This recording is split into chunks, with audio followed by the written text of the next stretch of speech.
will be... okay. Yeah, no, it's okay, no problem.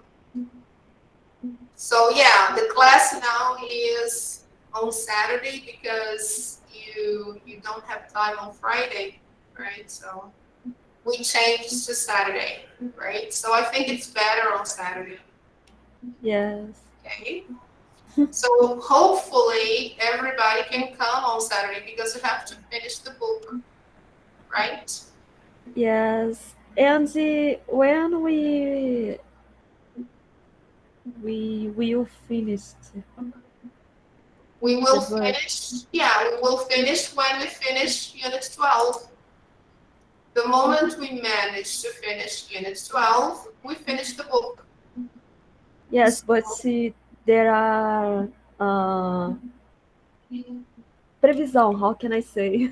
Okay, a prediction. Prediction. It depends on you. You know, it depends on you. If you were absent, okay, if you miss class, let me speak in Portuguese. I think it's better. Ok. Então é assim, uma previsão depende muito de vocês, porque se vocês faltam aula, então não tem como ter aula, né? Todo mundo que nem faz umas 2 semanas, por exemplo, que vocês faltaram a aula. Então eu tinha programado, por exemplo, a unidade 10 para dar na 2 sextas-feiras atrás. E eu não pude dar, não teve como dar, porque não teve aluno e tal. Então, o que estava programado para 2 semanas atrás não aconteceu. Então, aí, por conta disso, a gente ainda está na unidade 10. Hoje, era para a gente estar fazendo já a metade da unidade 11. E a gente estaria terminando a unidade 12 agora em dezembro. Mas por conta das faltas, porque ninguém veio nessas 2 últimas aulas, então a gente ainda está fazendo a unidade 10. Então, quando não vem ninguém, a gente não tem como. Ainda mais porque as aulas que estão sendo perdidas, ninguém está repondo. Entendeu? Uhum. Então, é difícil fazer uma previsão. A previsão seria terminar em dezembro, que o ideal seria, né? No mundo perfeito, a gente... no mundo perfeito, né? A gente terminaria em dezembro, entendeu? Mas isso vai depender se vocês vierem à aula. Se você, por exemplo, você vier a todas as aulas a partir de agora, a gente vai tentar terminar no início de janeiro. Ok. Entendeu? Yes. Tentar fazer assim, vamos ver se a gente consegue. Porque as aulas de sábado, elas são maiores também, que nem a aula de sexta-feira, né? Então, concorreria para o final o mais rápido possível, porque são 3 horas, né, de aula. 3 horas, 2 horas e 30, né? Uhum. Então, já por si só, termina logo, né?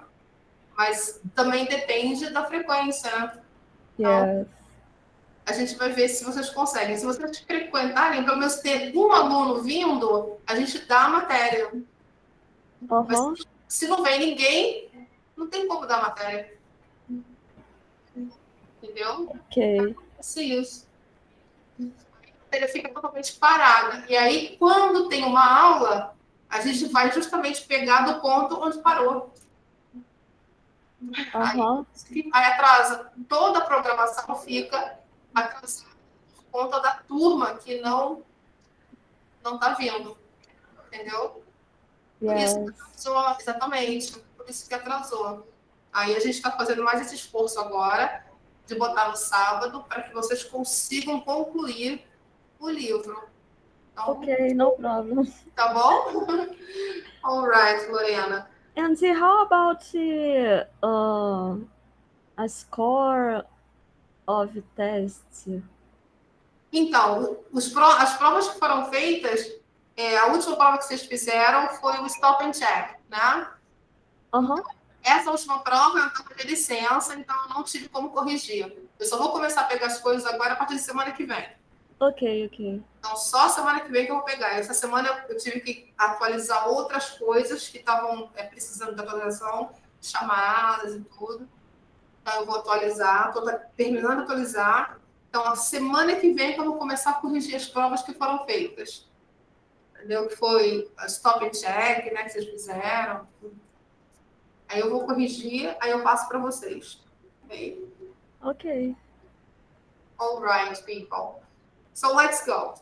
So today we are doing Unit 10, all right?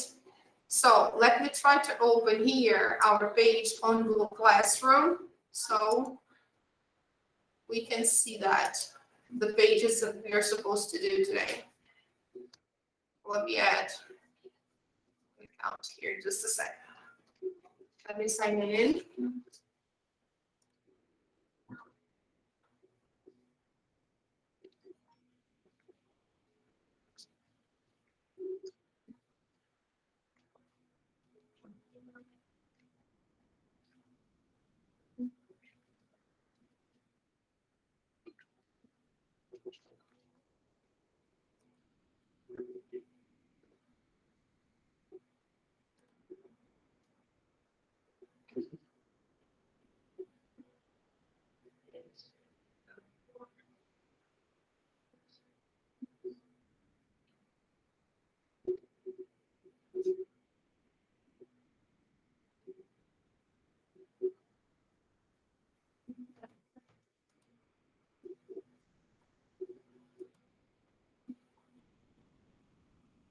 Just a moment. I'm trying to log in here to my Google Classroom. Okay, no problem. Yeah, connection here is not so good. I'm trying to do it, but it's not so easy. There's so many accounts here. It's difficult to add one more.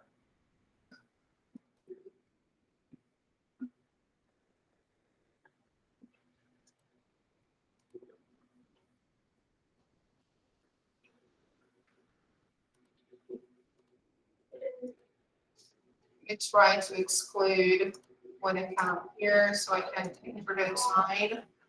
There's so many.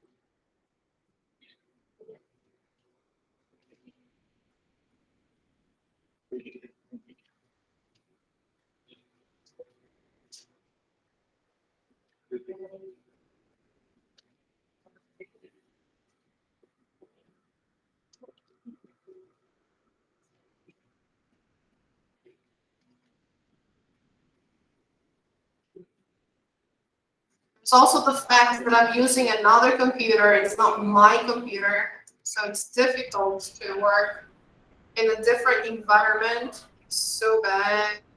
Yes. So bad. It's difficult.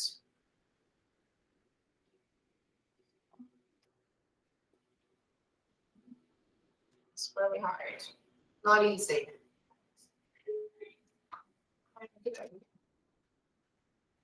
Okay. Oh man. Okay, I'll try to work it out like this. Let's see if I can.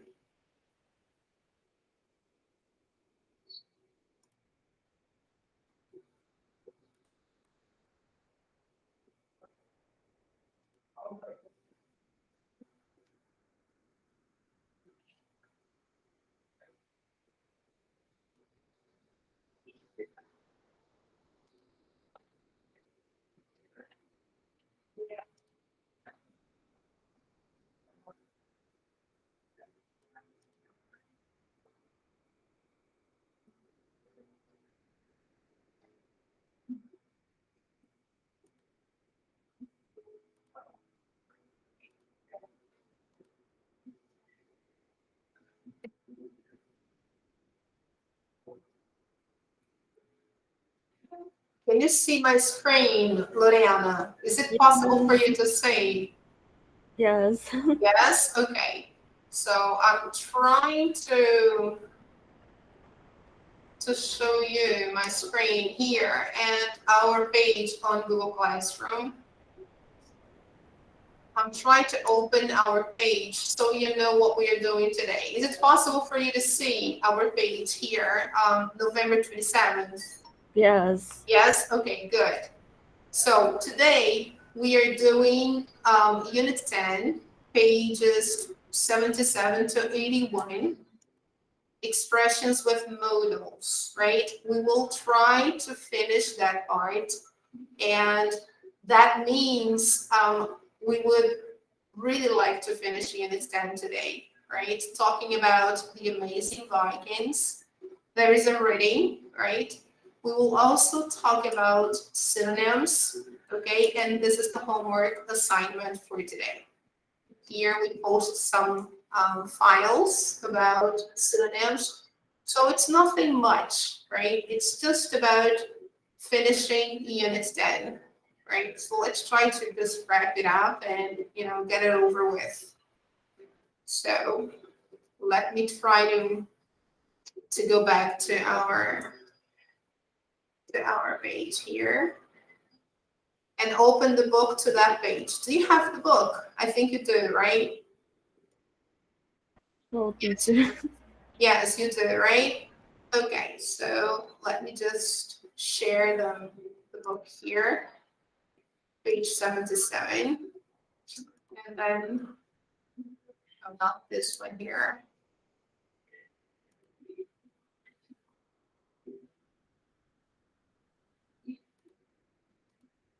I think I did something wrong accidentally. Oh my goodness.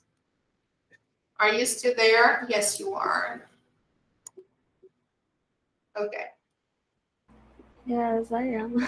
Okay, sorry. So I'm still learning how to use this computer. So here we are. I think this is the page 77. So the last time we met, I don't know if you remember, we started Unit 10. Do you remember this part from Unit 10? Yes, yes. Unit 10, Lorena, focuses on modal auxiliary verbs, okay? And it talks about making deductions, okay? The main focus is making deductions, both in the present and also in the past. So here we have examples like, oh, she must be rich. I must do my homework. I can't sleep. They can't be in, and so on. We saw some mysteries about the past, right? Like one of the world's most interesting historical mysteries. They found a body of a very important guy inside a parking lot, right, in London. And there is a lot of mystery involved. And then here we discussed about it, okay? And of course, using modal verbs to make deductions about it, we have to use the modal verbs in the past. Like, oh, it might have been, that must have been, I suppose, so making deductions in the past. So right in the beginning, the first lesson, we used modal verbs, both in the present and in the past. So here we have the grammar spot. In the grammar spot, we talked about things that are certain and things that are possible, okay?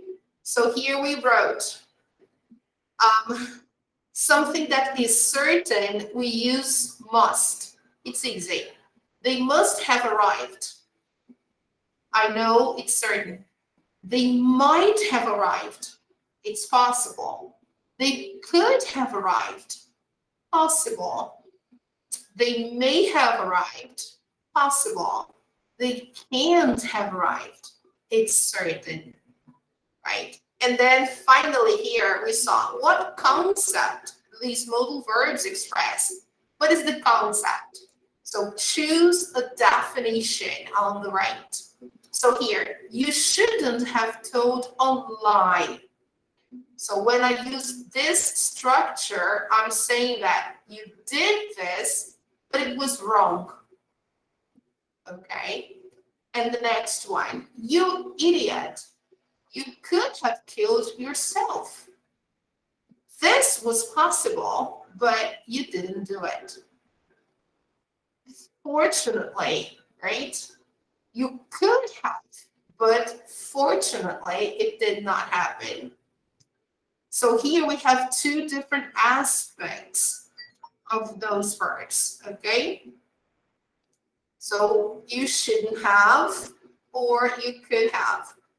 So all these modal verbs, they are making comments about the past. So here on this page, we did some exercises, okay? And here, I don't know if you remember, we completed the sentences choosing the best option, right? So sorry I'm late, I had to go to the post office. Using the modal verb in the simple past, okay? So I looked for Pearl, but I couldn't find her. Okay, simple past. I don't know where Paul is. He must have gone home early. Now, making deductions about a past situation. He must have gone home early. Ele deve ter ido para casa mais cedo. Ok? Ou deve ter ido para casa cedo. Ok? So, he must have gone. Ele deve ter ido. All right? Okay, Lorena? So, number 4. Teacher. I had to work hard when I was in school. Eu tive que dar duro. Eu tive que estudar muito quando eu estava na escola. Então, aqui é uma realidade. I had to work hard when I was in school. Aqui não cabe fazer uma dedução. Eu devo ter estudado. Não faz sentido, ok? Eu tive que estudar muito. Então, I had to work hard. Então, para a gente poder, nesse exercício, saber diferenciar dedução de fato. Quando é que cabe fazer uma dedução? Quando cabe realmente falar sobre um fato. Ok? Uma coisa é você fazer uma dedução, outra coisa é você falar de um fato. Ok? Ok. Number 5. Here. You shouldn't have said anything to Pam. Você não deveria ter dito nada para Pam sobre a festa de aniversário. It was going to be a surprise. Então, aqui, você não deveria ter dito. Ou seja, falou uma coisa que não deveria ter feito, né? Quando você faz algo que não deveria ter feito, a gente vai usar essa estrutura. Should mais auxiliar have. So, shouldn't have done. Shouldn't have said. Sempre quando é um comentário sobre algo que não deveria ter sido dito ou feito, ok? You shouldn't have said, you shouldn't have done, you shouldn't have gone. Você não deveria ter ido naquela viagem, você não deveria ter falado com aquela pessoa, você não deveria ter comprado isso. You shouldn't have bought, né? Essa situação. Number 6, you shouldn't have bought. Acabei de falar. You shouldn't have bought a new vacuum cleaner. I managed to fix the old one. Então, olha lá. Você não deveria ter comprado um novo aspirador de pó. Eu consegui consertar o antigo. Ok? Então, não precisava ter comprado. Ok? All right? Number 7. You should have asked me earlier. Hi, Sabrina. Good afternoon. Então, aqui, você deveria ter me perguntado mais cedo. I would have given you a ride. Eu teria te dado uma carona. Então, você deveria ter me perguntado antes. Eu teria te dado uma carona. É aquela situação, tá vendo? Você tinha que me perguntado antes. Se você tivesse me perguntado antes, eu teria te dado uma carona. Ok, Lorena?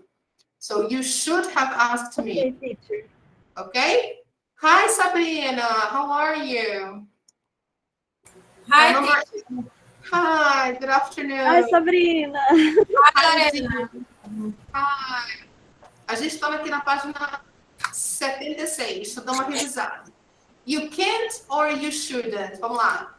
You can't. You can't have done your homework. You only started 5 minutes ago. Aqui é aquela situação que você não acredita. Não, não é possível. Você não pode ter feito o seu trabalho de casa. Você começou 5 minutos atrás. Como assim? Você não pode ter feito.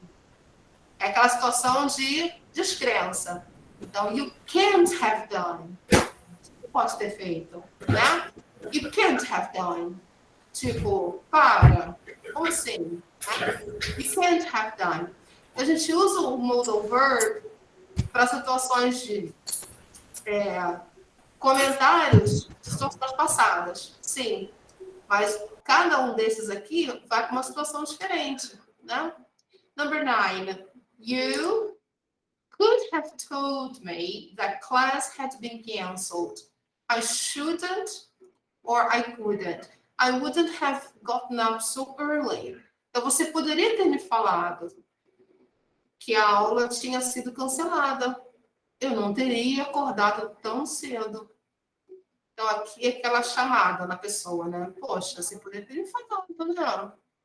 Pô, pisou na bola.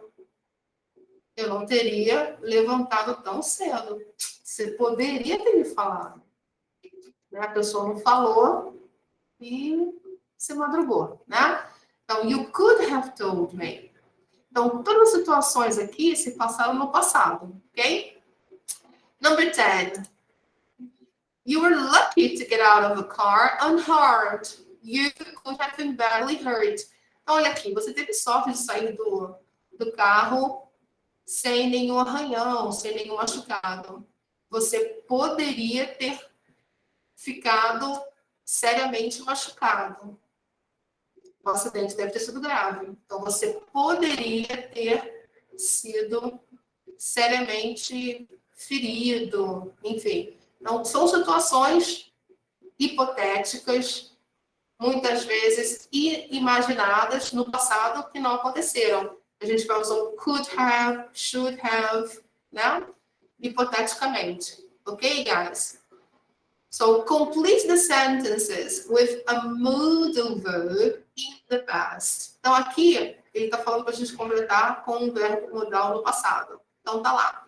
I did tell you about Joe's party. You can't have been listening. Você pode não ter ouvido. Né? Por isso que ele coloca aqui. É um comentário sobre uma situação no passado. Por isso que tem essa estrutura assim. O verbo modal, juntamente com o have e o particípio. Porque a gente está fazendo um comentário sobre uma situação que já passou. Olha lá, eu te falei sobre o Joe, a festa do Joe. Você pode não ter ouvido. É isso, ok? Eu falei para você da festa do Joe, mas você pode não ter ouvido. You can't have been listening.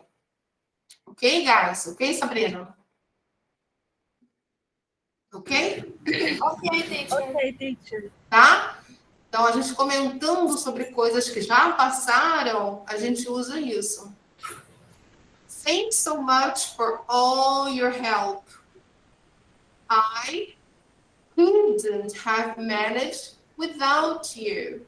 Então, olha lá, muito obrigada por toda a sua ajuda. Eu não teria conseguido sem você. Olha lá, eu não teria conseguido. Então, para você fazer essa estrutura, você tem que ter o verbo modal no passado. Eu não teria conseguido sem você.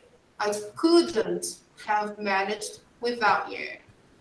Number 3. Flowers for me? Oh, that's so nice. But really, you shouldn't have.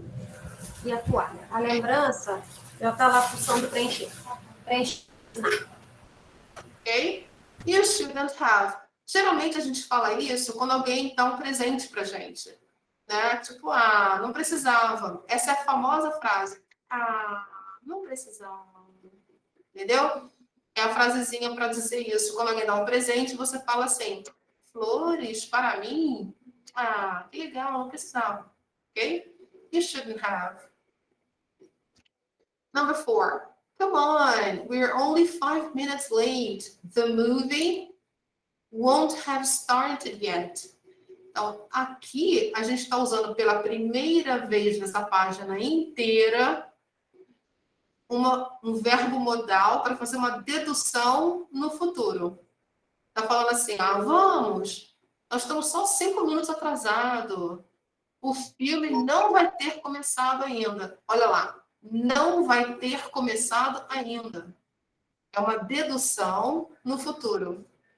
The movie won't have started yet. É a primeira dedução que a gente está vendo aqui sobre o futuro. Uma situação que a gente imagina que vai ter acontecido ou que não vai ter acontecido no futuro. A gente usa o auxiliar will ou negativo won't. Então, the movie won't have started yet. Vai ter que sempre usar o auxiliar have, tá? Vocês perceberam? Ó, shouldn't have, couldn't have, can't have. Aqui tá tudo na negativa, né? Coincidência. Mas o have tá presente. Tá todo ele aqui em todas as frases. Então, o grande lance aqui, gente, é usar os verbos modais junto com o auxiliar have para fazer deduções, comentários sobre situações ou que já passaram ou que vão acontecer no futuro. A gente deduz, ok? Number 5. I don't believe that Kathy's going out with Mark. She should have told me. I know she would. Aqui tá falando she would have told me. I know she would. Então, eu não acredito que a Kathy tá saindo com o Mark. As fofoqueiras, né? Eu não acredito. Ela tá saindo com o Mark? Não acredito. Ela teria me contado se ela tivesse. Ela teria me contado. Se teria me contado, é esse would aqui, reduzidinho, tá vendo? She would have told me. Então, é o would, é o bacaninha aqui, ó. É o would, reduzidinho. Eles botaram só o apóstrofo D. Ele tá escondido aqui, mas é o would, mais o have de novo. Ele tá em todas, tá? Então, she would have told me. I know she would. Significa, ela teria me contado. Eu sei que ela teria. Então, a pessoa aqui não tá acreditando que a tal da Cassie lá tá saindo com o tal do Mark. Ok? All right, people. Ok, Lorena? Okay, teacher, let me ask a thing. Yes, go ahead. Why are you speak Portuguese today? I'm speaking Portuguese because I'm very tired. Okay, no problem. I'm very tired, really. And I have a terrible headache. Okay, no problem.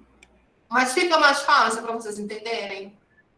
Yes, the both situations. Ok. Fica mais tranquilo para vocês entenderem também, não fica? Yes. Então, beleza. Number 6. We raced to get to the airport on time, but we shouldn't have worried. The flight was delayed. Então, olha lá. We raced to get to the airport on time, but we shouldn't have worried. Então, a gente correu para chegar até o aeroporto a tempo, mas nós não deveríamos ter nos preocupado. We shouldn't have worried. Nós não deveríamos ter nos preocupado. Entendeu? Então, assim, comentários no passado. We shouldn't have worried. We shouldn't have worried. A gente não deveria ter se preocupado. The flight was delayed. O voo estava atrasado. Ok? the flight was delayed. So number 7, we have a letter here that isn't for us. The mail carrier must have delivered by mistake. Então, olha lá a dedução. We have a letter here that isn't for us. The mail carrier must have delivered it by mistake. Então, a gente tem uma carta aqui que não é pra gente. Então, o delivery lá do correio, o correio deve ter entregado por engano. Ok? Deve ter. Must have delivered. Okay, guys? Number 8. You shouldn't have gone swimming in such rough waters. You could have drowned. Então, essa aqui é a mais legal, olha. Você não deveria ter ido nadar em águas tão perigosas, tão turbulentas. Você poderia ter se afogado. Drowned é o mesmo que se afogar. Então, assim, você não deveria ter nadado em águas tão perigosas. Okay? You shouldn't have gone swimming. É aquela velha frase, quando a gente fala que uma pessoa fez uma coisa e você depois vê, ela não te disse? Eu não te falei? You shouldn't have done that. You shouldn't have done that. Okay? So you shouldn't have gone swimming in such rough waters. You shouldn't have done. You could have drowned. Você poderia ter morrido afogado. You could have drowned. Ok, guys? Então, a pegada dessa unidade é essa, é falar desses modais, ok? E aqui é a nossa página, 77, ok? Daí que a gente parte, right? Expressions with modals. So, there are many, let me put it bigger. Let's go, guys. There are many fixed expressions with modal auxiliary verbs, ok? O que são fixed expressions? São frases feitas, ok? Expressões feitas. Often found in spoken English. Okay? Match a line in A with a line in B. Okay, so we have here A and B. So let's see one, for example. That exam was ridiculously hard. Okay? So let's find a complement here. All the yeah, go ahead. All the sentences here, they have a modal, okay?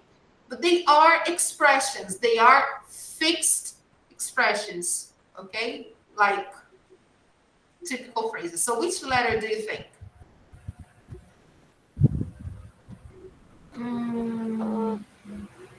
Letters C or E?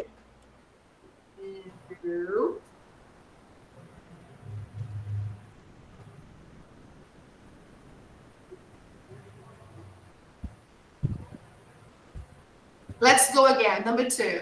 You might as well apply for the job, even though you're too young.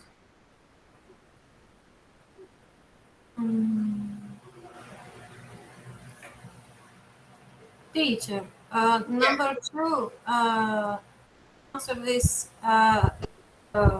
letter D. Yes, of course. Number 2, letter D. Okay.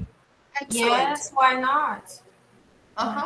Good. After all, there's nothing to lose. Okay. Very good. Number 3. I know I shouldn't have eaten a whole carton of ice cream.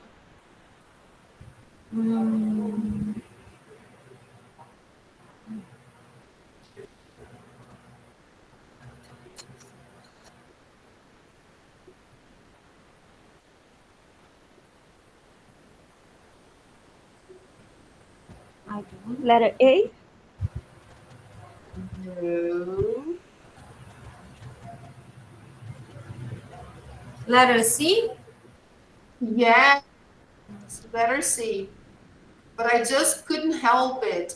This expression, I just couldn't help it, it's the same as I just couldn't avoid it. Okay, it was like a big temptation.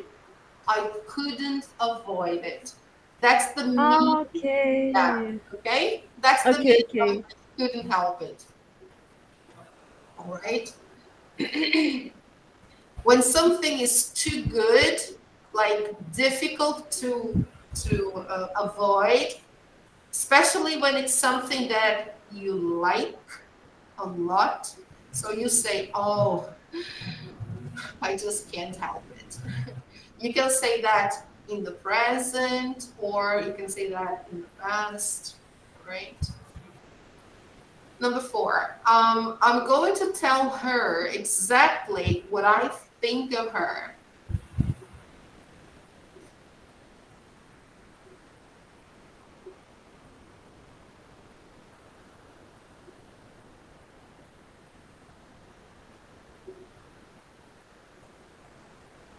Mm. Letter E? Yeah, okay. Letter E. I wouldn't do that if I were you. Okay. Number 5. You should have told me that Jackie and Dave had broken up. Uh, A? A, yeah. Mhm. Letter A. Good. Oh, number 1. Number 1, letter B. Yeah, letter B. You can say that again. So what's the meaning of you can say that again?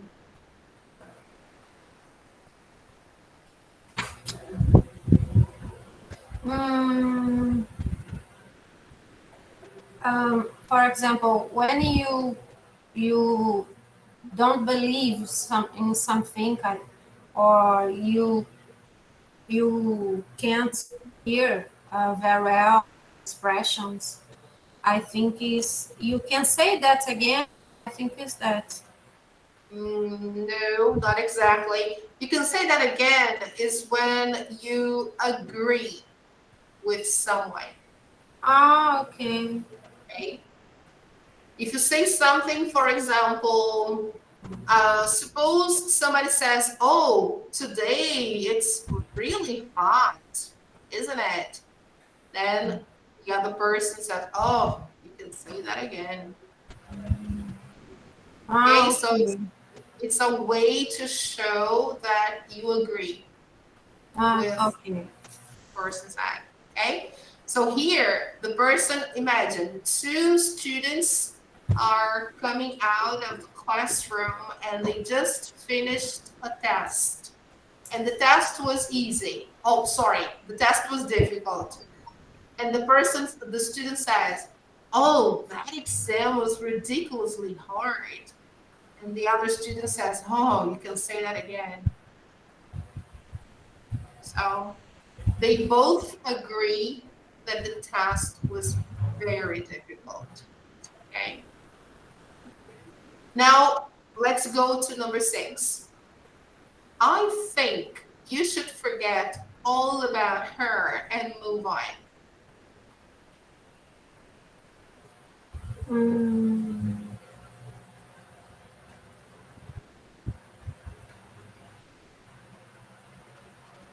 letter G. Uh-huh. Yeah. I think letter G goes. Yes, I agree. Believe me, I would if I could. Okay. Number 7. You should have been here yesterday. You would have died laughing.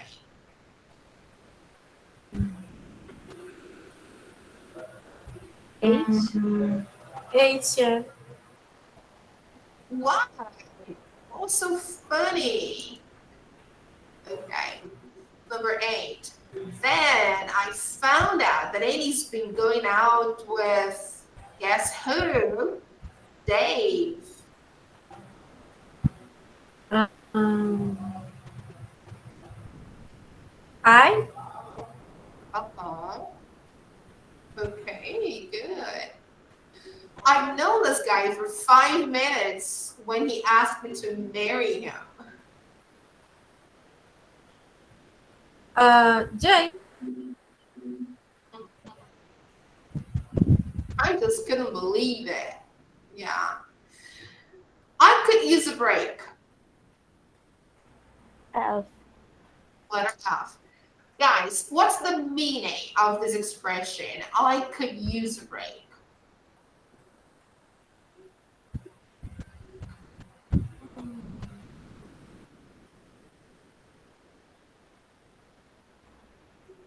When you want to intervalo. Yes, when you want a break, when you are really Yes, tired. break. Yeah.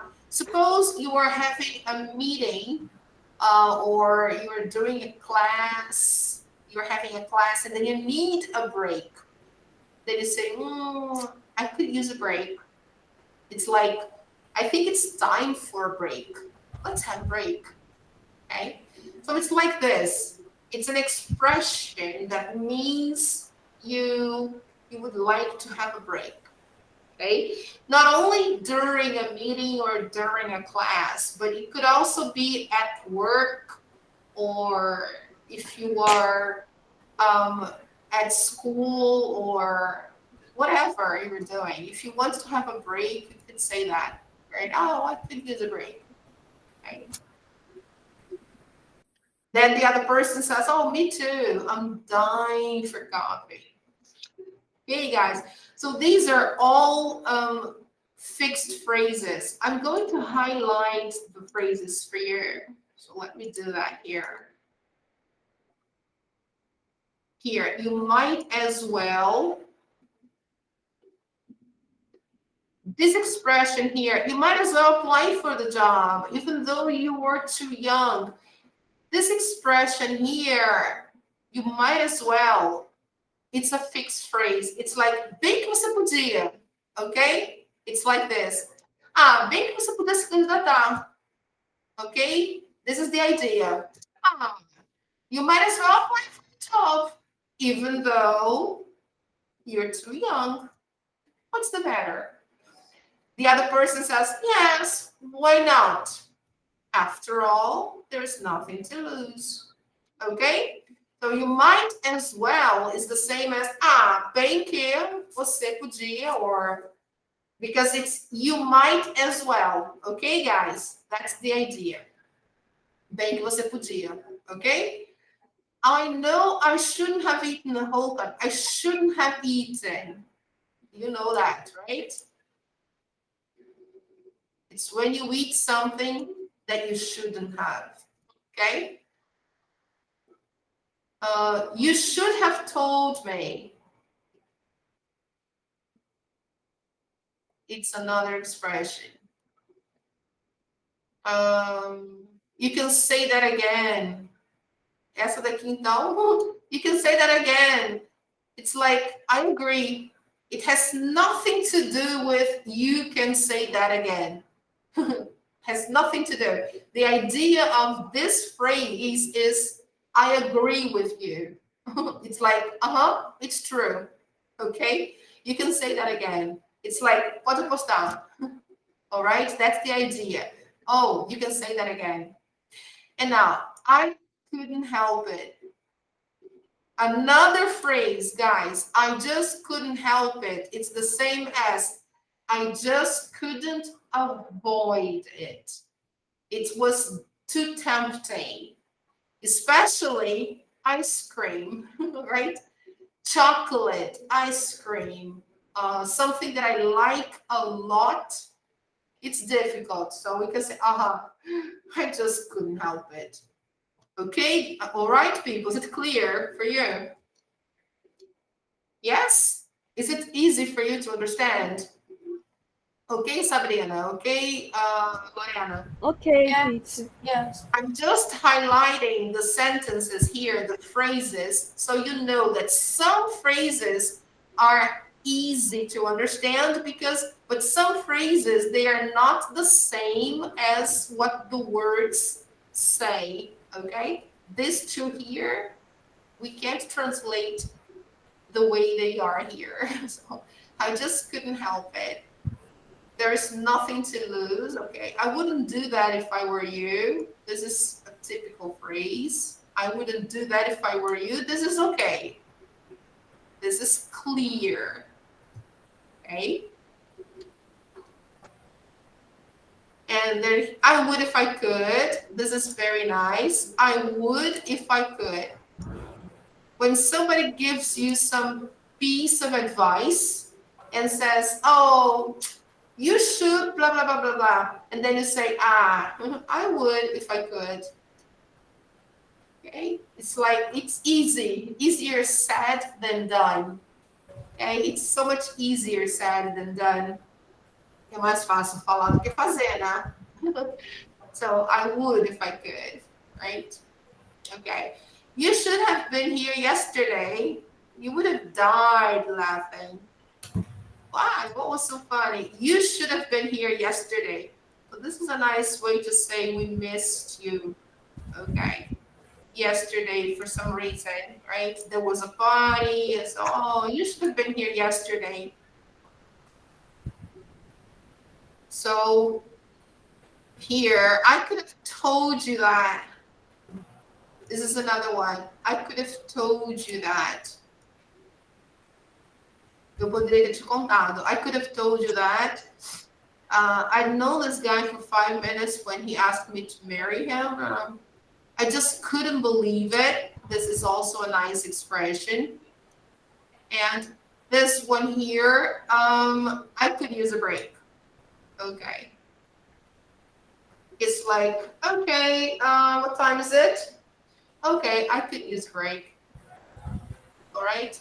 So there you go. Now listen and check. What extra lines do you hear? What are the contexts? So let's listen up. Let me see if the audio is on here. Yeah, it is on. I see it's good enough. Okay.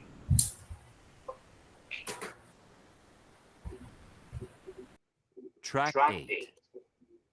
1. That exam was ridiculously hard. You can say that again. I couldn't answer a single question. I'm sure I failed. Let me put again. Okay, I'm going to put with the script. Can you see that, people? Yes, I'm going to put all the dialogue Yes, with the script. but it's doing echo. Really? Yes, because your microphone is on and Oh, it's okay. replying. Okay, the I audio. will turn off my microphone. Okay, Just a thank you. Track 8. 1. That exam was ridiculously hard. You can say that again. I couldn't answer a single question. I'm sure I failed. 2. You might as well apply for the job, even though you're too young. Yes, why not? After all, there's nothing to lose. You never know. I might be just the person they're looking for. 3. I know I shouldn't have eaten a whole carton of ice cream, but I just couldn't help it. And of course, now my stomach hurts. 4. I'm going to tell her exactly what I think of her. I wouldn't do that if I were you. You have no idea how she'll react. It could get really nasty. 5. You should have told me that Jackie and Dave had broken up. I felt really stupid when I asked Jackie where they were going on vacation. Sorry, I thought you knew. Everybody else does. 6. I think you should forget all about her and move on. Believe me, I would if I could, but I just can't get her out of my mind. I think it must be love. Oh, no. 7. You should have been here yesterday. You would have died laughing. Why? What was so funny? Well, Pedro was imitating the teacher, and he was so good. And then the teacher walked in. 8, Then I found out that Annie's been going out with, guess who? Dave! Huh, I could have told you that. It's common knowledge. Where have you been? 9, I'd known this guy for 5 minutes when he asked me to marry him. I just couldn't believe it. Maybe he proposes marriage to every girl he meets. 10, I could use a break. Me too. I'm dying for coffee. It feels like this class has been going on forever.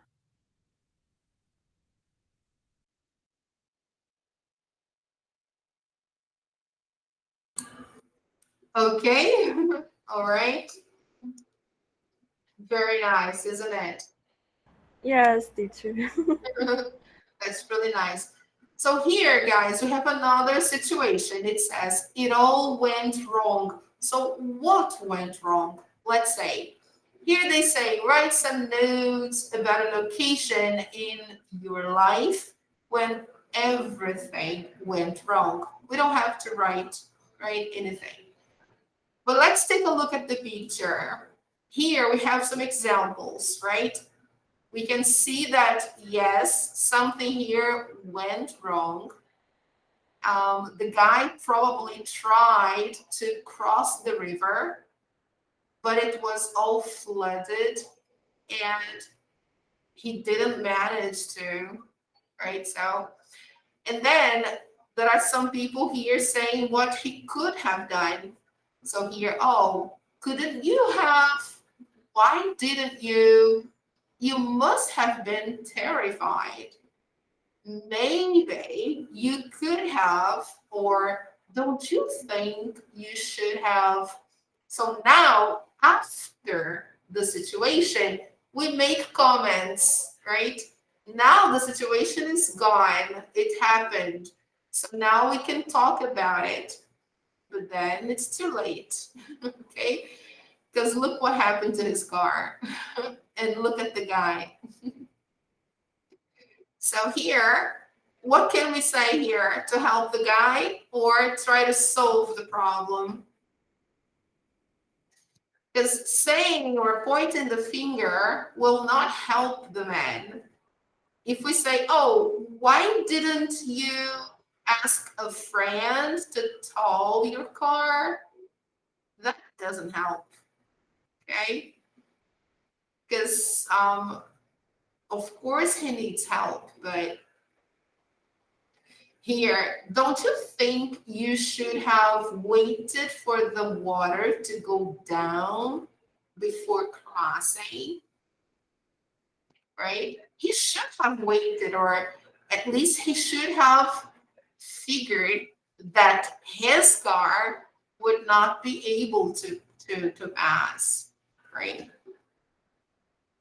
But now it's I think the guy is very. How can I say preocupado? sorry, Preocupado. worried. Yes, I think the guy is very worried about save the car, Yeah, of but course. not about your life, you know? Not about his life. Yeah, sure. Yes, his life. Yeah, totally. Yeah, he's worried about the car, not about himself, right? Unfortunately. So now here we have a speaking part on this page. Who did it? Take a look at this other picture. What do you think happened in this picture? Look, 4 men are reading in the library of a country house. Suddenly, one of the men drops dead. Who did it? A mystery.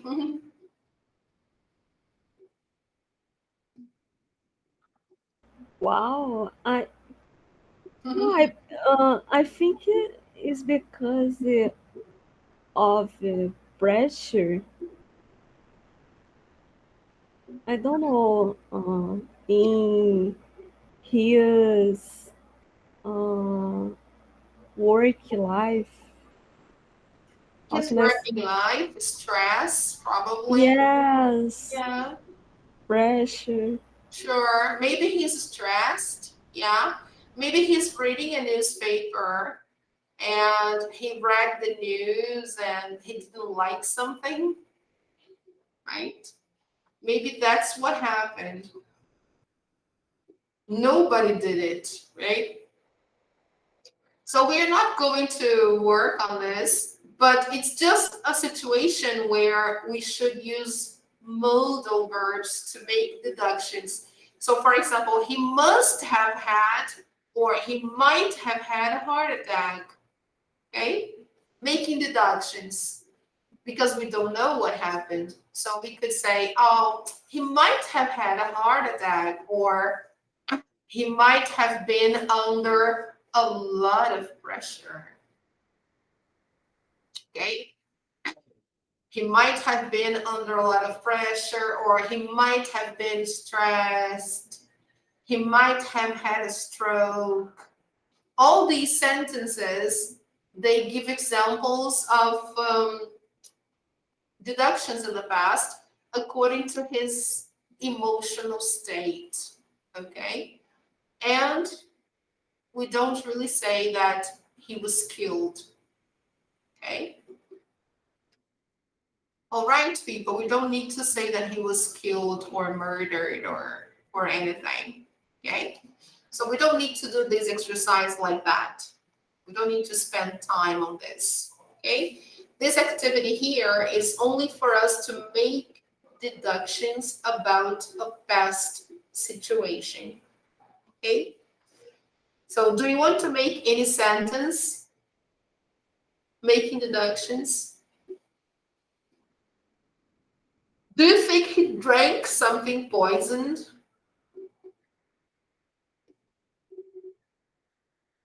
Yes, maybe. Maybe. So how can we say that? He might he might drunk. He might have drunk. He might have drunk a poison. He might have drunk a poison. Okay. A poison drink. Yeah, something poisoned. Could be. Yeah. Yeah. Sure. Or some kind of potion. He might have drunk a potion or something like that. Somebody might have tried to kill him like that. Okay. All right, people. Now let's move on to another story. Okay, we've done deductions in the past. Make sure you know how to make deductions, okay? Because that was that chapter, okay? This chapter here, modal auxiliary verbs, deductions, and also phrases, fixed phrases, okay? We saw some fixed phrases, and now we are going to see the story about the Vikings. What do you know about these people? Have you ever heard about the Vikings? What do you know about them?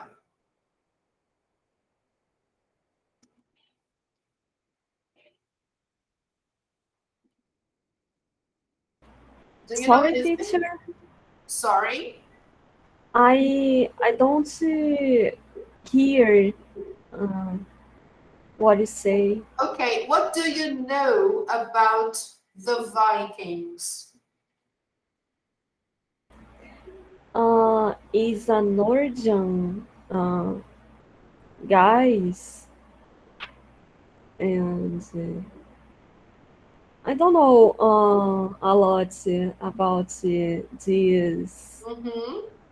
these peoples. This people. Okay. This, All right. We are going to see something about them. Okay. Let me try to show you a picture. The best thing to know about somebody is first to see some images. Okay, let's see here. Because we have some maybe wrong ideas. They can be, let me show you that. Because we watch a lot of movies on TV, and look, we have some pictures of the Vikings, especially in the movies and TV series. Look, this is from a series, and they show the Vikings. And as you can see that, can you see this tab? Yeah. Yes, teacher. Okay. So as you can see, they have a very specific appearance, if I can call it this way. They usually shave their heads, and they are mostly white, and they wear a kind of armor as if they were always ready to fight a battle. They are like warriors, right? Most of them, right? As you can see here, look.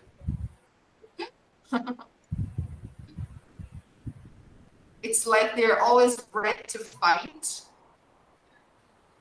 When somebody says, oh, the Vikings, it's always like a warrior, a soldier, something like this. Look. You have heroes, villains. The hair is always tied back. The hair is always tied back like that, and it's incredible. They are always wearing an armor and something to protect their vital organs, and they always have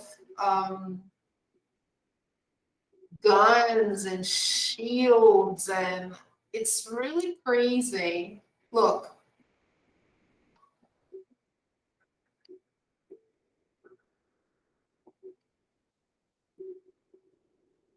Are usually seen as very wild and violent and cold-blooded. So it's really crazy. Whenever we talk about the Vikings, we have this idea of a ferocious kind of tribe really. So back to our book. Almost everybody has heard of the Vikings. So here they say we should write down, but we're not writing anything. So write down anything you know about them and share. So we've already seen some images that show us what we know about the Vikings, because this is what we see in movies and series. Read the introduction. When were the Vikings powerful? What three things did they do across the northern world? And how did we find out about their lives? So how did we find out what we know today about these people? Okay, so let's read the introduction together. Here we have the intro. The Vikings, raiders, traders, and intrepid explorers. So what's the meaning of raiders? Do you know? I don't know, teacher. Sabrina, do you know?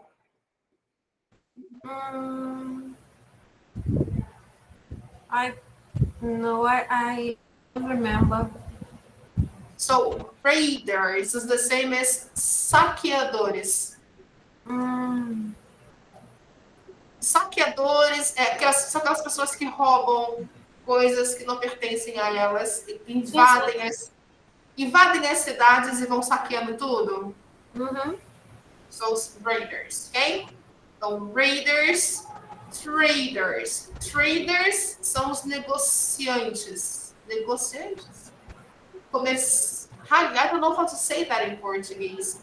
Traders são as pessoas que fazem negócios, que são os tipos comerciantes, ok? Mas que fazem troca, que antigamente era troca. Traders, né? Então, raiders, and intrepid explorers. Exploradores intrépidos, ok? Então, eu gostei. Então, raiders, traders, and intrepid explorers. Então, eles comercializavam muitas coisas que eles conseguiam, eles faziam, trocavam, né? Negociavam, enfim. Ok? So, from the fury of the Northmen, O Lord, deliver us. Então, da fúria dos homens do norte, ó Senhor, nos salve, nos proteja. Então, era uma parte do hino deles, né? Sempre cantavam esse hino para protegê-los dos homens do norte. Que, na realidade, eram hinos que eram cantados por pessoas que tinham medo, né? Porque eles eram muito violentos, né? Então, na realidade, os homens do norte eram esses vikings, na realidade. Então, muitos cantavam esse hino. Okay? So, from the fury of the Northmen, a fúria deles, mas eram furiosíssimos, right? So, the year is 793 AD, and this was the petrified cry of the ancient. Então, na realidade, era o que eu falei mesmo. Esse era o grito petrificado dos ancient Anglo-Saxons. Os anglo-saxões, eles gritavam esse, como se fosse um grito de guerra, né, deles. Dos anglo-saxões, que faziam esse grito de guerra para que Deus salvasse e protegesse ele dos vikings. Que os vikings eram os homens do norte, ok? E eles realmente eram furiosos. Então, eles faziam essa, tipo, oração, né? Para que Deus protegesse eles dos vikings. Porque cruzou o caminho dos vikings, pronto. Era difícil de sair, ok?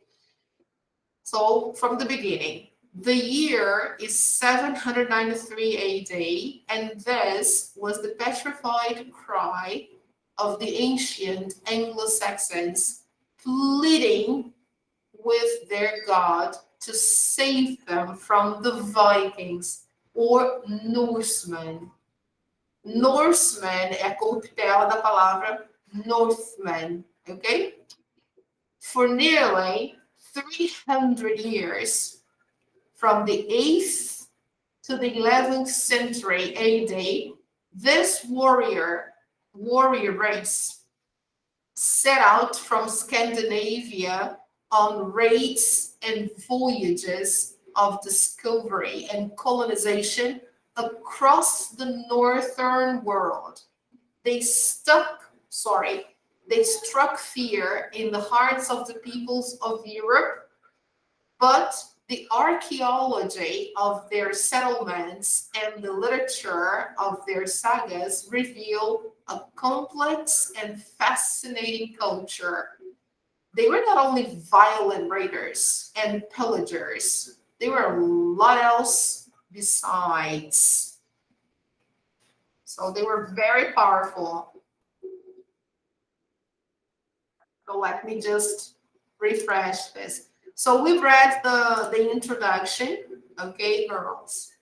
So people were afraid of the Vikings. They were really afraid because they were violent, unfortunately. They were very, very violent, okay?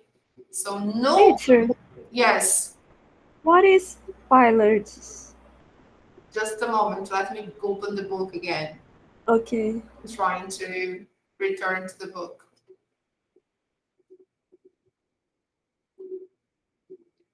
Yes, let me just... Yes, what's the word? Pillagers. Pillagers. Pillagers. Yes. They were not only violent raiders and pillagers, they were a lot else besides. Pillagers são as pessoas que pilham as coisas, tipo, destroem, tipo, eles, eles pilhavam as coisas no sentido de eles destruíam, eles tinham religiões diferentes, né, dos anglo-saxões. Então, eles destruíam o que os anglo-saxões acreditavam. E eles não somente destruíam, como também saqueavam. Então, por isso chamam de pillager. Deixa eu Okay, colocar. I understand. Thank you. De nada. Pillager. Ó. Olha lá, outra palavra para saqueador também, olha. Aqui, ó, saqueador. Pillager. Tá vendo? Olha. Pillager. Yes. E outra palavra, saqueador. Então, ele destruía mesmo as coisas. Okay? Okay, thank you. You're welcome. Então, era a pessoa que tocava o terror. Pillager.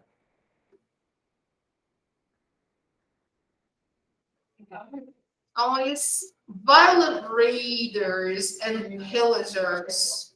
Okay?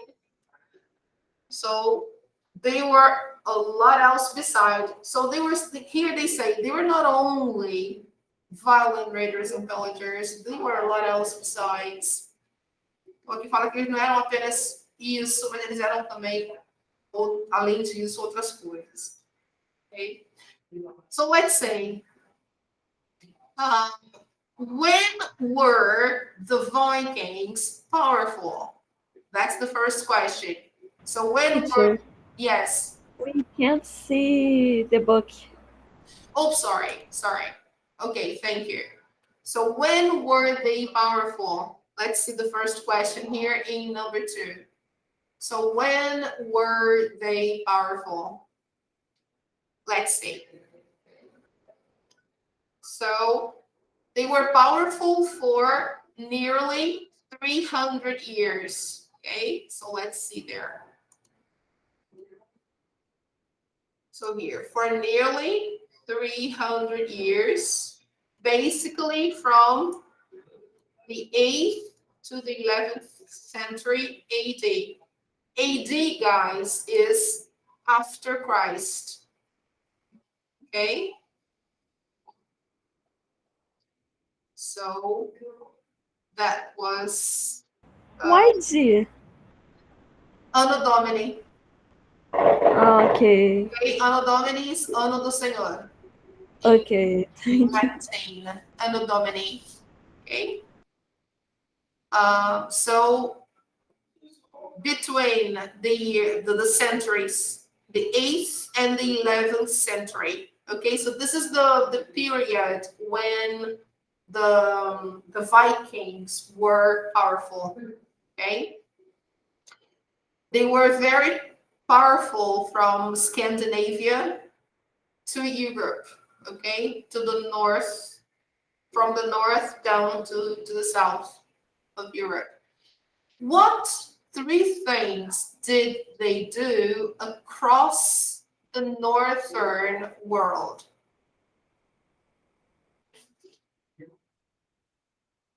What did they do? 3 things.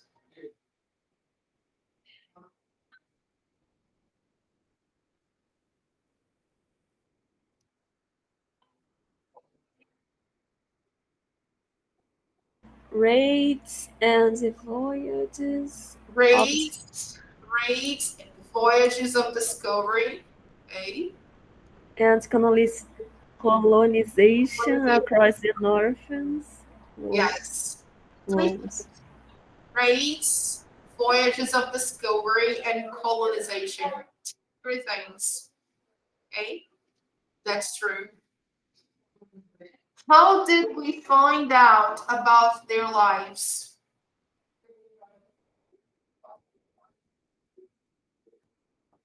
How did we discover they ever existed? They were not only violent, violent. raiders and pillagers. But how did we discover them? How do we know today that they ever existed?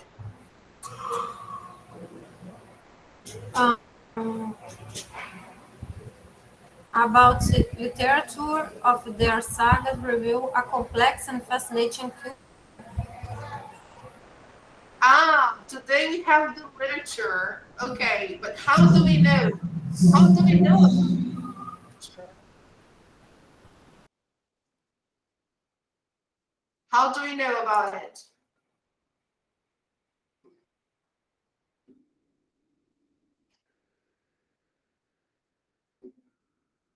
Look, we have the archaeology. Look here. The archaeology of their settlements. Okay? Look. Let me make it bigger, guys. I think it's better for you. The archaeology of their settlements. A arqueologia dos assentamentos deles. Então, eles conseguiram descobrir. And the literature of their sagas. Então, tem duas fontes aqui. Ok, guys? Tem a arqueologia dos assentamentos desse pessoal, tem a literatura deles. Ok? So, the archaeology of their settlements and the literature of their sagas. Now we know how and when they existed. We know they lived in the north of Europe. We know how they lived, what they used to eat, and everything. We know that because we had access to the archaeology of the settlements, their settlements, and there is some literature of their sagas. Okay? Then we know. All right? Good.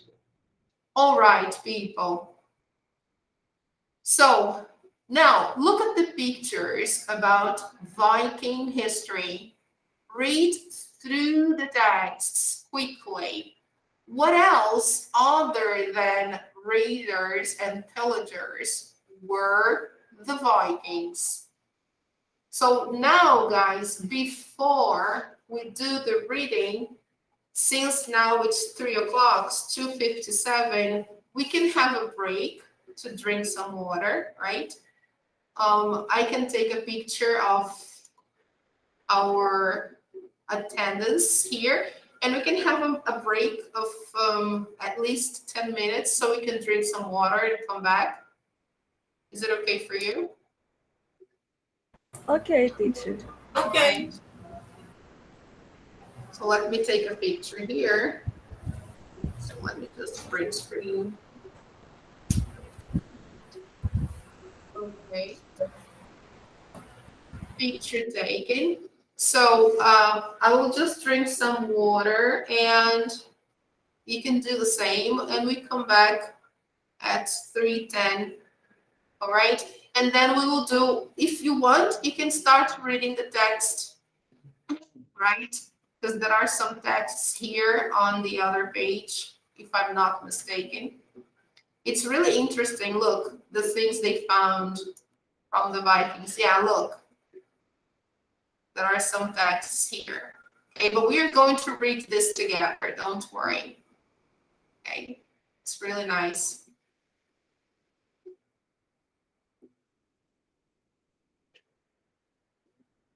Okay, so. Okay, teacher, see you. So let's go. Let's have our break, and then we come back. After the break, we will read the texts, okay? So see you in 10 minutes. Okay. Bye-bye.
Yes. Hello. Let's go back.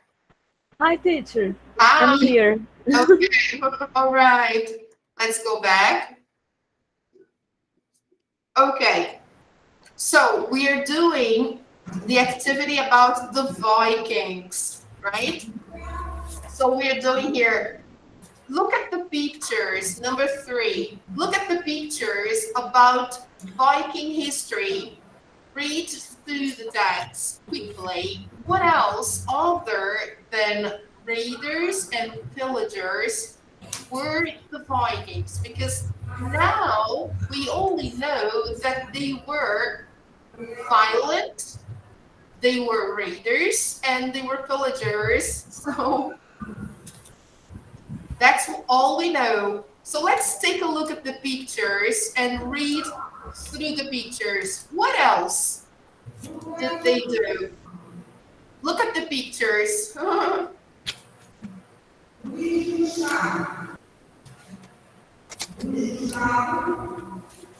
wow. There is an echo.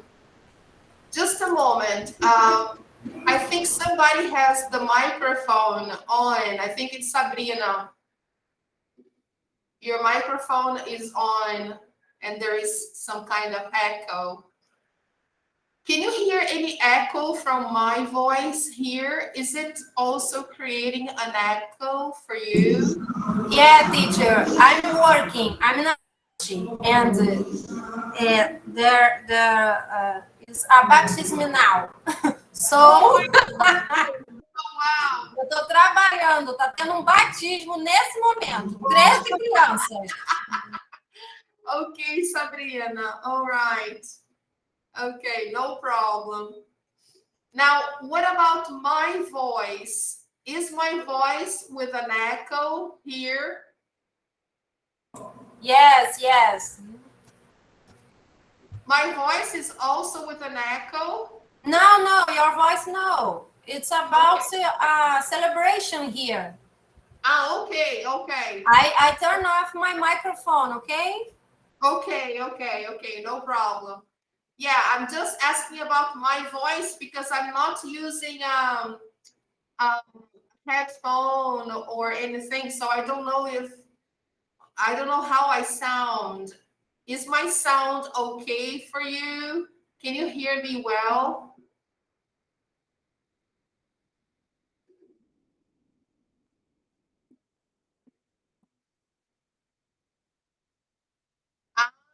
Okay, all right. That's my doubt. Yeah, I was worried because I'm not using earplugs or headphone, so I'm worried about my voice. I don't know if you can hear me. Okay, all right. Thank you, Sabrina. So let's go back to the page here and see the pictures. So let's see the first picture. Look, this striking looking race with their blonde hair and blue eyes were descended from Germanic tribes that settled in what is now Scandinavia. Most Vikings were, at heart, farmers and fishermen, not warriors. They grew vegetables and cereal crops and tended their livestock. Skilled Viking craftsmen included blacksmiths, leather workers, and jewelers. Now, let's see if you know the meaning of the words. Striking looking race. Do you understand the name of the meaning of this? Striking looking race.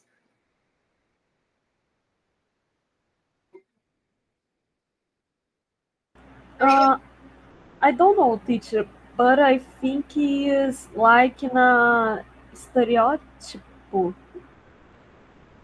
Or no? No.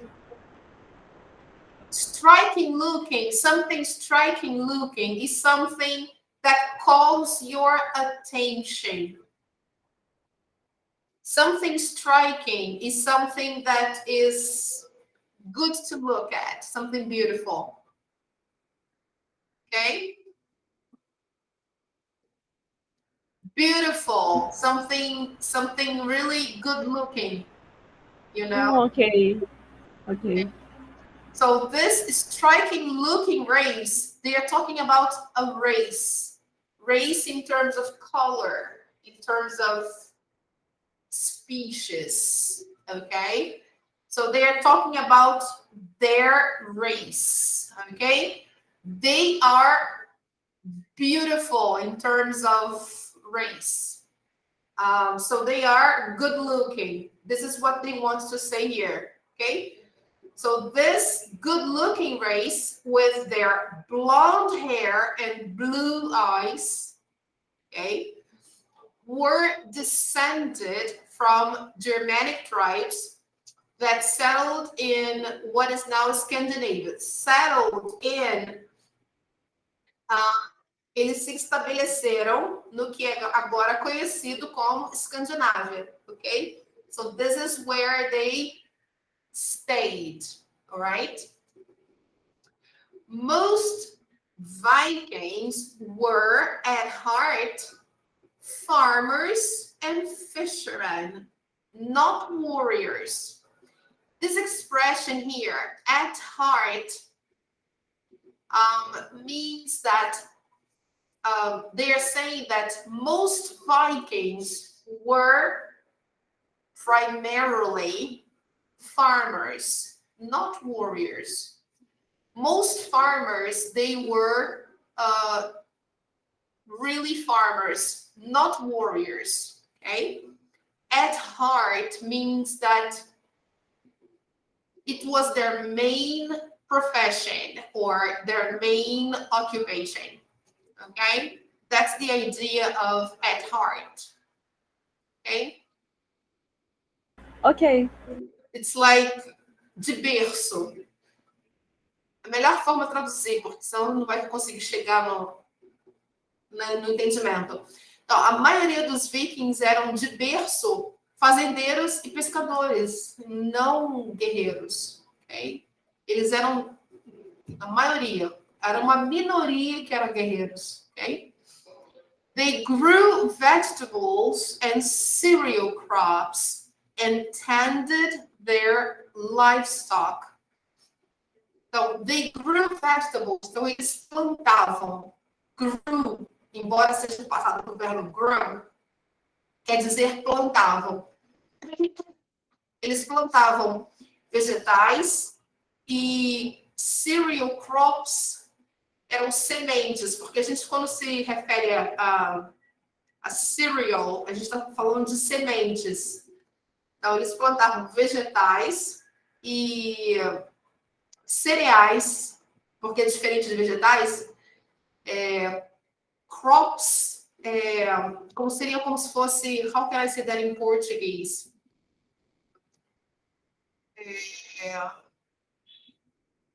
Era para dizer várias plantações de cereais, como se fosse assim, I don't know how to say that. Mas eles faziam várias, I don't know how to say that. Man, cereal crops. Gosh. São várias culturas, né, de vegetais. Isso, obrigada. Thank you. Várias culturas de cereais, exatamente, perfeito. Por exemplo, milho, soja, feijão, etc, etc, entendeu? Diferente de batata, cenoura, que são vegetais, ok? Então, cereal crops intended their livestock, pastoreavam. Tend é o mesmo que pastorear, ok? Tended their livestock. Livestock se refere a todos os animais de uma fazenda. Livestock é exatamente a parte viva, por isso que é o nome live. São os animais que você tem em uma fazenda. Então, livestock pode ser o gado, pode ser os porcos, pode ser as galinhas, né? Todos os animais vivos que você cultua numa fazenda. Então, ele pastoreava todos os animais numa fazenda. eles pastoreavam, né? Então, eles eram fazendeiros, em outras palavras, ok? Então, they grew vegetables and cereal crops and tended their livestock. Skilled Viking craftsmen included blacksmiths, leather workers, and jewelers. Então, Vikings talentosos, especialmente os artesãos talentosos, incluíam blacksmiths, leather workers and jewelers. Blacksmiths os sapateiros, os que trabalham com... O shoesmith é sapateiro, blacksmith é o que faz ferramenta, tipo espada, etc. Leather workers trabalham com couro, e os joalheiros. Então, você imagina, trabalhavam com joias. Eles conseguiam trabalhar com pedras preciosas. Então, você vê o talento que eles tinham. Blacksmith, leather workers and jewelers. Deixa eu só ver esse blacksmith aqui.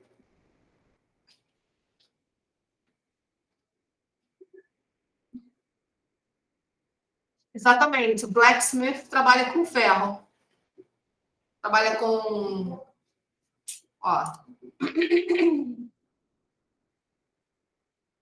Ele faz as ferramentas, só trabalha com... Olha lá. Blacksmith, also called smith, craftsman who fabricates objects out of iron by hot and cold forging on an anvil. Então, é justamente trabalhando na forja mesmo, né? No fogo. Ele derrete os metais e dá forma, né? Vai fazer espada, essas coisas assim. Ok? Ele faz também, ó, aquelas horseshoes, que são aquelas coisas que eles colocam no cavalo. Né?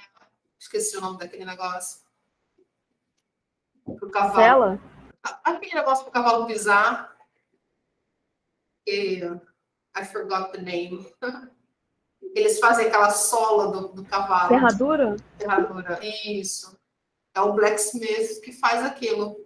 Ele molda aquelas ferraduras para o cavalo. Entendeu? Quem faz isso é o blacksmith. Ok? Olha lá ele trabalhando, olha.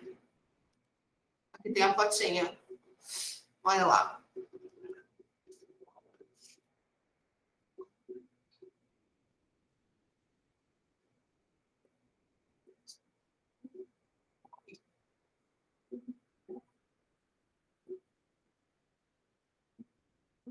Ele trabalhava direto na fornalha ali. Ok? Forging and melting. It's really... Então, tinha muitos, né, Vikings talentosos que eram blacksmiths, que faziam essas coisas. Tinha os fazendeiros, etc. Então, so most Vikings were at heart farmers. So let me show you back the book page. So, farmers, fishermen, not warriors. They grew vegetables and cereal crops and tended their livestock. Skilled Viking craftsmen included blacksmiths, leather workers, and jewelers. Okay. Number 2, they worshipped a variety of gods. Chief among them were Odin, Thor, and Frey. Today, we recall them as Wednesday, Thursday, and Friday. It is sad that Odin created the runes, the 24 letters of the Old Norse alphabet. These were carved on stone tablets with scenes of Norse myths. Ou seja, eles reverenciavam uma variedade de deuses. Especialmente entre eles eram o deus Odin, Thor e Frey. Hoje nós lembramos desses deuses como quarta-feira, quinta-feira e sexta-feira. São o nome da semana em inglês. Lembra o nome desses deuses, olha. Wednesday, Thursday, é o inicial do Thor, e o Friday. Wow, very cool. You see? Wednesday, Odin, Thor. Thursday e Friday, Frey. Viu só? De onde vem? É dito, é falado, né? Dizem por aí que Odin criou as runas. São as 24 letras do alfabeto nórdico antigo. E essas runas, elas foram esculpidas em tábuas de madeira, né? Em cenas, tem cenas de mitos nórdicos. Até hoje, algumas religiões usam essas runas. São umas pedras talhadas, uns símbolos. São 24 runas. Bem interessantes. Deixa eu mostrar para vocês aqui a foto. Let me show you. Incredible. Look. 24 symbols. Look.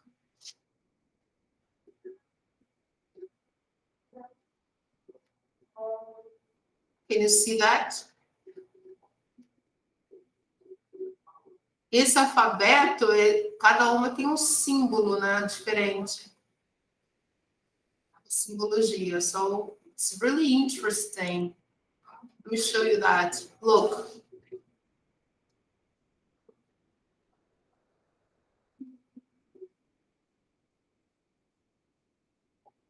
Here you go. Can you see that? So 1, 2, 3, 4, 5, 6, 7, 8, 9, 10, 11, 12, 13, 14, 15, 16, 17, 18, 19, 20, 21, 22, 23, 24. Okay? So 24 runes. Each one represents something. So it's very interesting. It's really interesting. It's amazing. It's something really interesting. There are many pictures about it. Look. They're beautiful. Yeah. Hey guys. So number 3, above all, the Vikings were skillful shipbuilders and navigators. With their magnificent longships, they embarked on voyages of exploration far and wide. From Britain to Baghdad, they traded their iron, furs, and grindstones for goods that they could not get at home, such as silk, glass, and silver. So, above all, the Vikings were skillful shipbuilders. So, they were very talented. So, they built ships, okay? And they were excellent navigators. With their magnificent long ships, they embarked on voyages of exploration far and wide, from Britain to Baghdad. They traded their iron, furs. Furs é o mesmo que peles. Eles tinham muitas peles.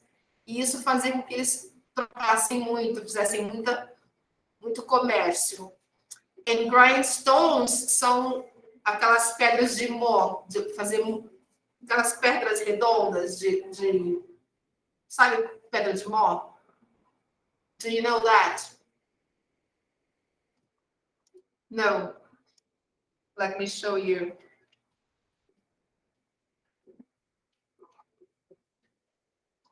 Grindstone, essas pedras aqui, ó, redondas, elas eram muito utilizadas na era medieval. Tá vendo? Do you know, guys? Já viram uma pedra dessa? Yes or no? Let me show you. Yes, can you see now? Isso é uma grindstone.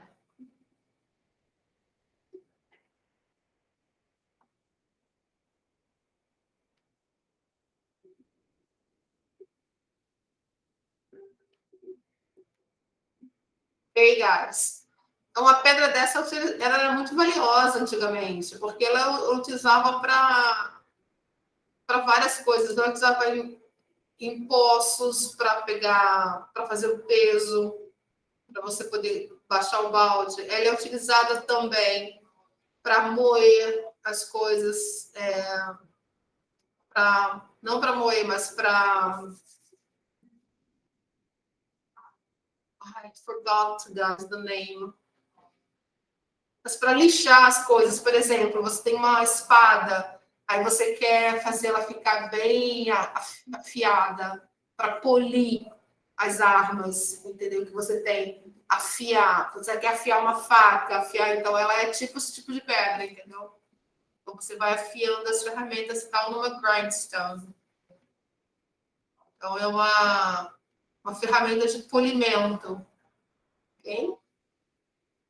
Ela servia para peso, para polimento, para várias coisas. Então, uma grindstone é algo assim importantíssimo você ter na Idade Média. E guys? Alright, Sabrina? Ok, Lorena? Então, eles negociavam muito com essas pedras, porque eles precisavam delas. Ok? Então, eles tinham isso. Então, eles trocavam, eles davam o que eles tinham, que era ferro, pele, grindstone, tudo por coisas que eles não podiam ter em casa, como, por exemplo, seda, silk, glass, vidro e prata. Isso eles não tinham, ok? Silk, glass and silver. Ó, tá aqui, ó. They traded their iron, furs, and grindstones for goods that they could not get at home, such as silk, glass, and silver. Okay? This is something they could not get. Number 4. However, in the late 8th century, trading was replaced by raiding. Então, olha lá. Having the fastest ships of the day, they sprang surprise attacks on European monasteries, thereafter extorting protection money as a price of peace. This was known as Danegeld. This reign of terror began in 793 with a ferocious attack on England's Lindisfarne Monastery. So what happened, people? In the beginning, they were trading, but after that, they replaced trading by raiding. So raiding is, it's when you start, getting things that do not belong to you. So, unfortunately, they had the fastest ships of the day. So, they sprang surprise attacks on European monasteries. And then they extorted protection money, like militia they do today, right? Yeah. Extorting protection money as a price of peace. This was known as Danegeld.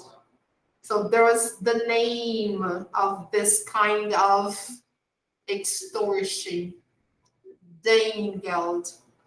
This reign of terror began in 793.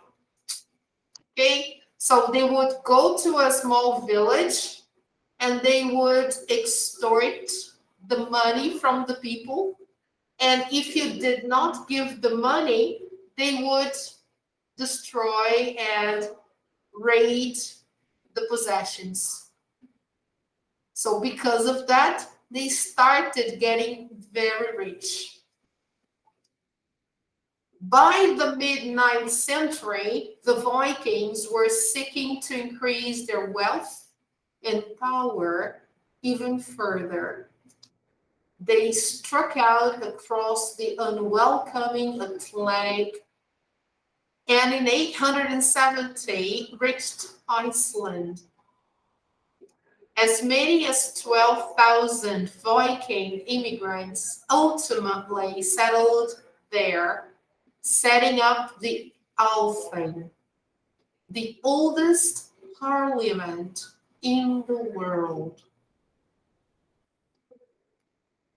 Terrible, isn't it, guys? Look at the picture. Oh, there is a monkey here. How nice. He's looking for food. You know those very little monkeys that come around here every now and then?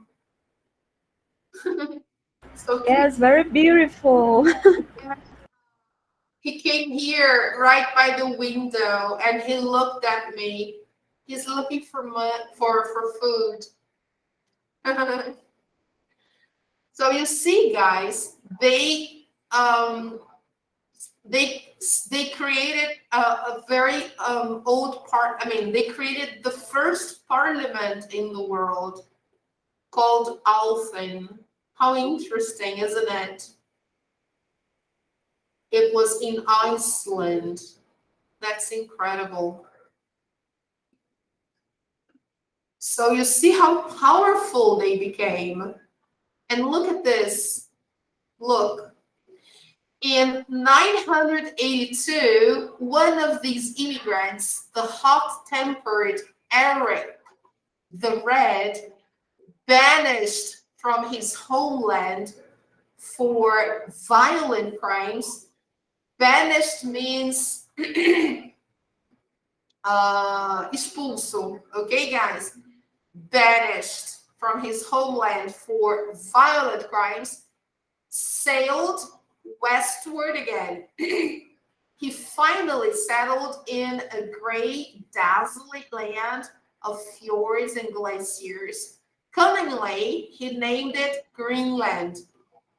Então, esse cara, Eric the Red, que foi expulso da sua terra natal, ele foi parar numa ilha deserta, cheia de fiordes e tal, bem frio. Inteligentemente, é o significado de cunningly, inteligentemente ele colocou o nome da terra de Greenland. Greenland. Em português é Groenlândia. Ok? So as to attract more settlers to join him and his family. Então ele fez isso para atrair mais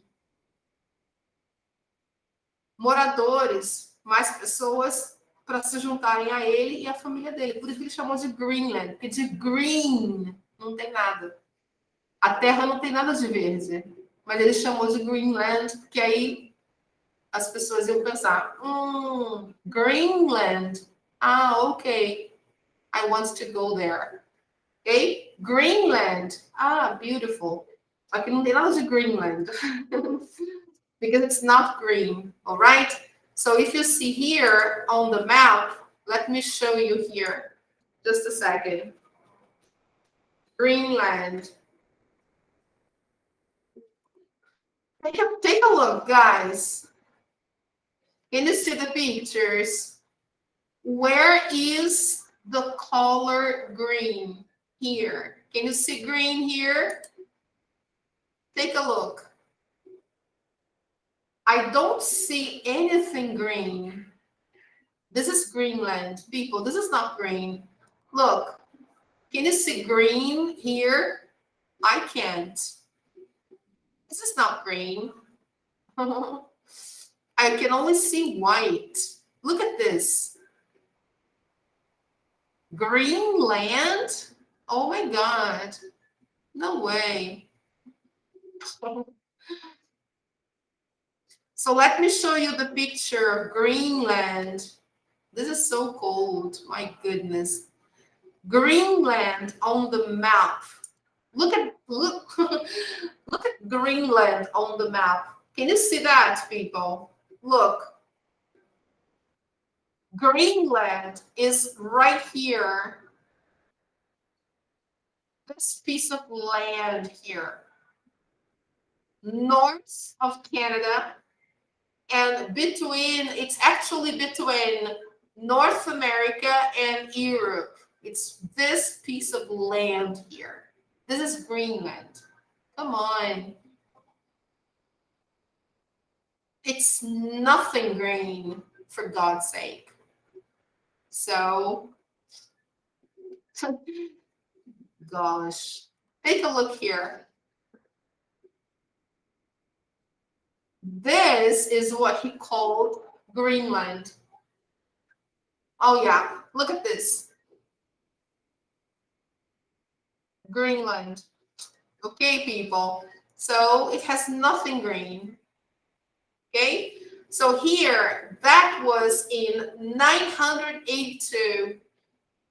An immigrant that was very hot-tempered. He was called Eric the Red. He was banished from his homeland for violent crimes. He sailed westward from Europe to the west.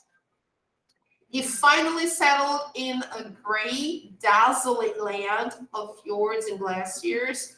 He cunningly named the place Greenland so as to attract more settlers to join him and his family. Now look here. Take a look at the map. Here you have the map, okay? This is what he did. He came from Norway to Iceland and then Greenland.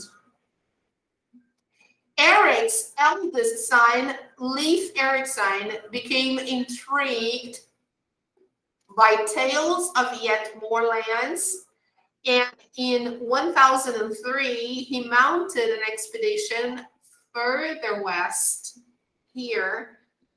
He finally landed in a place that he named Vinland, today known as Newfoundland, thereby discovering North America nearly 500 years before Christopher Columbus. You see? Because Christopher Columbus only landed, he only sailed to America in 1460 something. And here it was 500 years before. Okay. All right. So there it is. History to prove it. All right, people. Okay. So let's go and do the vocabulary work. Oh no, here. Number 4. Read the texts again and find information about the Vikings in relation to their work, skills, appearance, religion, trade, brutality, exploration, and settlements. So let's just see the answers. So here, let's check the answers to number 3 first, okay? So look. What else did the Vikings do besides being warriors? Okay, can you see that, people? Yes, is it visible to you? Yes, it is. Yes, teacher. Okay, so most Vikings were farmers and fishermen, not warriors, okay? They were skilled craftsmen, including blacksmiths. Todo mundo já sabe o que é blacksmith, right? Ferreiro, right? Leather workers and jewelers. They carved the alphabet on stone tablets with scenes of Norse myths. They were skillful shipbuilders and navigators, and also traders. They set up the oldest parliament in the world in Iceland. So all these things they did, okay? Besides being warriors, they were also farmers. Okay? All right. Now, here, what information do we find in relation to these things? So we have, look at that. Most Vikings were farmers and fishermen, not warriors. They grew vegetables and cereal crops. So whenever a person has a plantation, we use the verb grow. So suppose I have a garden or an orchard and I plant vegetables. So I say that I grow vegetables, not that I plant, okay? So they grew vegetables and cereal crops and tended livestock, okay? Number 2, Viking craftsman. Craftsman is the same as artesão. Here it's in the plural, so artesãos, okay? So Viking craftsmen included blacksmiths, leather workers, and jewelers, okay? They were also skillful shipbuilders and navigators, and then they carved, blah, blah, blah. Repeating. Number 3, they were striking with blonde hair and blue eyes, the beauty. Striking is the same as beautiful, okay? They worshipped a variety of gods. Eles adoravam uma variedade de deuses, okay? Including Odin, Thor, and Frey. These names have been adapted into the days of the week: Wednesday, Thursday, and Friday. They traded iron, furs, and grindstones for things they couldn't get at home, like silk, glass, and silver. In the late 8th century, Vikings became more interested in raiding than trading. They made surprise attacks on European monasteries and demanded protection money, Dengeld, que é o dinheiro para proteção. É o que a milícia faz aqui. A milícia, ela exige dinheiro em troca de proteção. Eles chamavam de Dengeld, in return for peace. This began in 793 with an attack on the Lindisfarne Monastery in England. Eric the Red was banished from Iceland for violent crimes. The Vikings went on long voyages in their magnificent longships. They traveled far and wide, from Britain to Baghdad. In the late 8th century, they had the fastest ships of the day. By the mid-9th century, they wanted to increase their wealth and power. They crossed the Atlantic and reached Iceland in 870. Eric the Red sailed west from Iceland. E ele foi para lá na Greenland. In 982 and settled a new country. Eric's eldest son, Leif Erikson, went further west in 1003 and landed in a place he named Vinland. today called Newfoundland.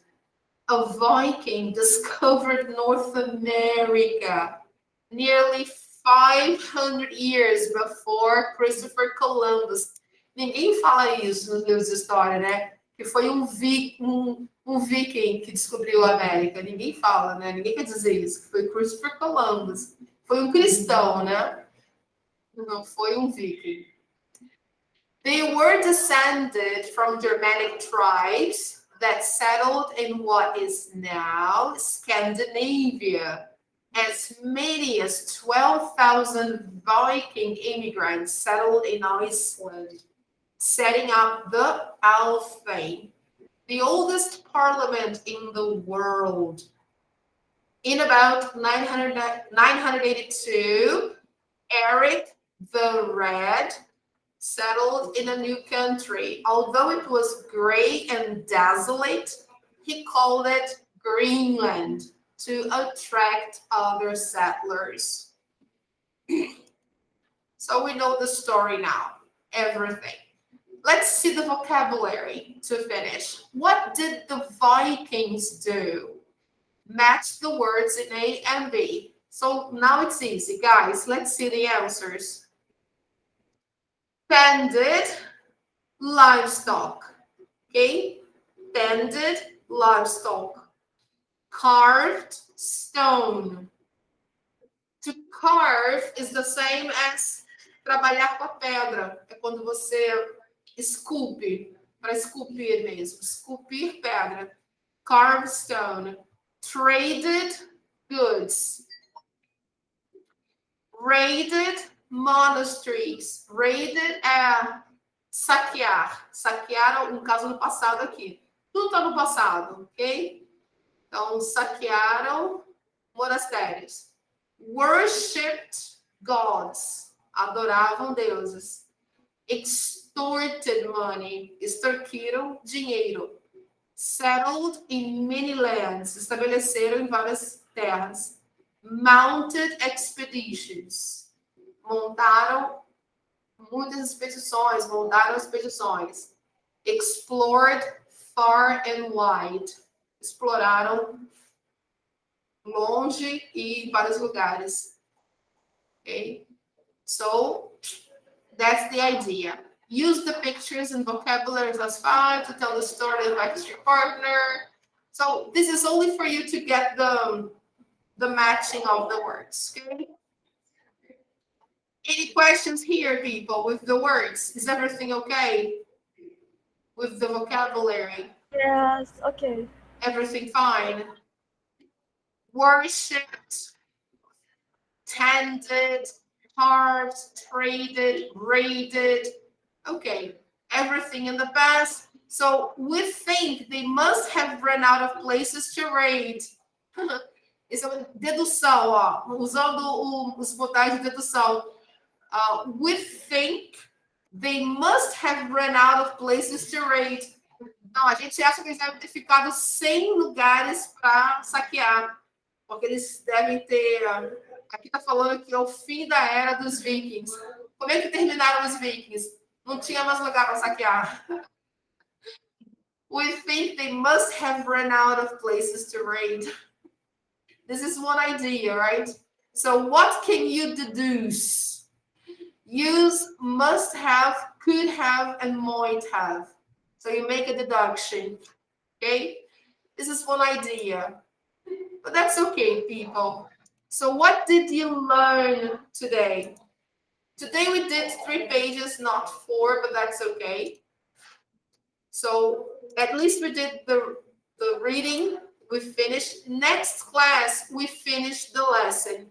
Next class, we'll do the synonyms, okay? No problem, that's okay. At least today, guys, we did expressions with modals. We remembered Unit 10. We talked about what Unit 10 is all about. It's about modal verbs, especially modal verbs for deduction, okay? To make deductions. to talk about past situations. We saw some modal verbs in fixed phrases, right? We talked about problems that happened in the past. And we discussed about the Vikings, raiders, traders, and intrepid explorers. We learned about these people and what they did. We saw some vocabulary, okay, about the Vikings. So back to our page on Google Classroom here. Let me show you the homework quickly. Let me get here full page so you can see.